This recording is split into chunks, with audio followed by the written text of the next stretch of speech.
मध्ये धक्कादायक खुलासे करणारे विजयसिंग बाळ बांगर यांनी आता या प्रकरणातील शवविच्छेदन अहवाल सुद्धा समोर आणलाय। महादेव मुंडे यांची हत्या अत्यंत क्रूरपणे झाल्याचं उघड झालंय। महादेव मुंडेंची हत्या गळा कापून झाल्याचं उघड झालंय।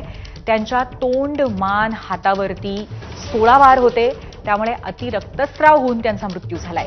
21 ऑक्टोबर 2023ला महादेव मुंडे यांचा खून झाला आणि 22 ऑक्टोबरला रात्री 12:15 ते 1:30 असे 1.25 तास उपजिल्हा रुग्णालयामध्ये शवविच्छेदन करण्यात आलेलं होतं, अशी माहिती आता या निमित्ताने समोर आलेली आहे।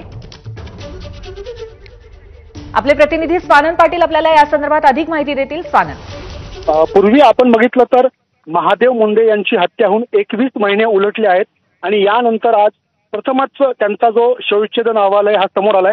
जे सामाजिक कार्यकर्ते आहेत बाळा बांगर यांनी हा अहवाल समोर आणला आहे आणि अतिशय धक्कादायक असा अहवाल आहे।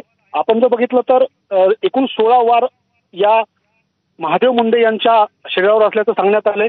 त्यामध्ये 20 सेंटीमीटर त्यांचा गळा कापला गेला होता, तर ह्याची जी रुंदी आहे ही रुंदी तब्बल 8 सेंटीमीटर असल्याचं सांगण्यात आलेलं आहे।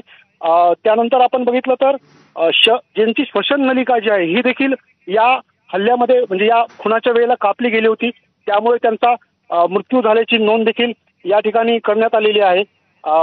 अक्षरशः म्हणजे बघायला गेलं तर क्रूरतेने ही हत्या झाली होती। या प्रकरणामध्ये हे प्रकरण सर्वात आधी समोर आणले होते भाजपचे जे आमदार आहेत सुरेश धस यांनी, त्यानंतर राष्ट्रवादीच्या खासदार आहेत सुप्रिया सुळे आणि जितेंद्र आव्हाड यांनी देखील या कुटुंबाची भेट घेतली होती आणि काही दिवसापूर्वीच जे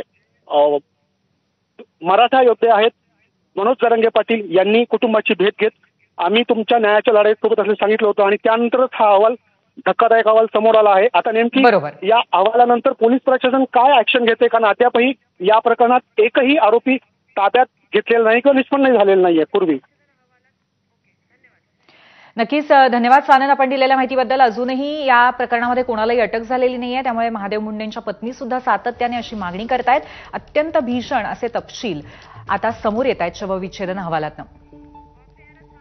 आणि शवविच्छेदन अहवालामध्ये काय काय आहे हे पाहूया ग्राफिक्सच्या माध्यमातून।